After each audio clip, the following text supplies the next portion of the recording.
Alright guys, welcome back to the channel. So we are in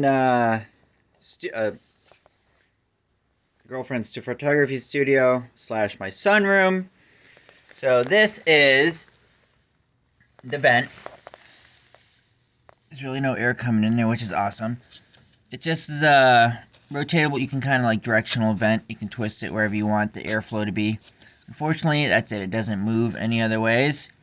On the other end of this is a Vevor 8K diesel heater. So we're going to go outside and we're going to go check that out. Alright.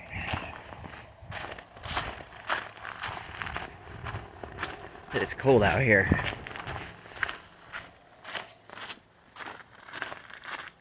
Alright.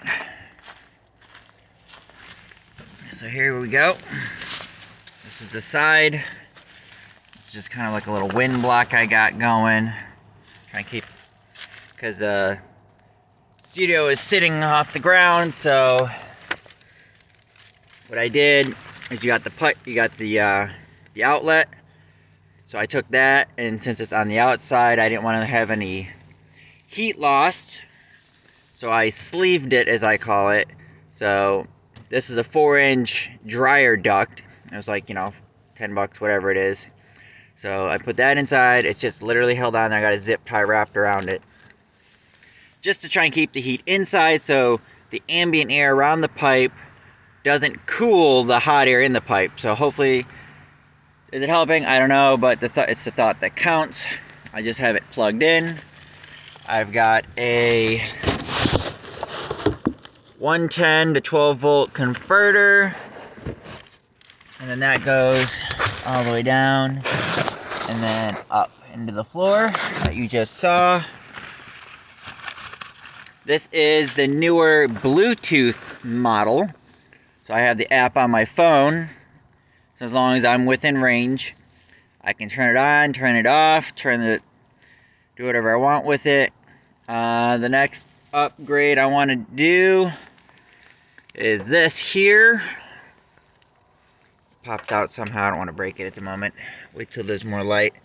But I want to get it out. I want to extend the wire and run it inside and mount it on the wall, because this is also, from what I understand, this is also the thermostat. You can set it on a thermostat mode instead of just power level 1 through 10, which I would prefer. Then I could just stick it on the wall with some double-sided stick tape or something and just set it to a temp.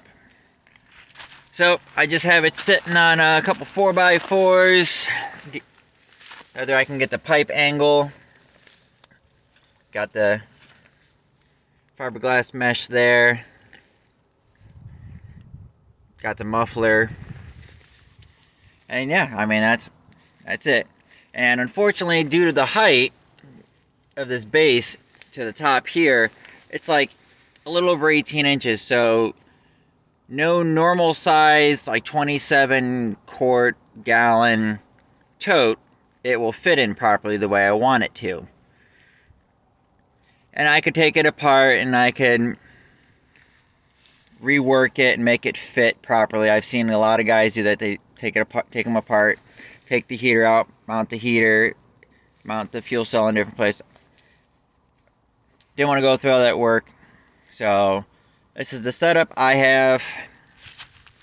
Got your chamber inlet, got the other inlet. So basically all I do, I just take this one and I just put it over the top. It's janky, but that is how it looks, and that's been working fine. Hasn't been an issue yet. So that's my diesel heater setup for now.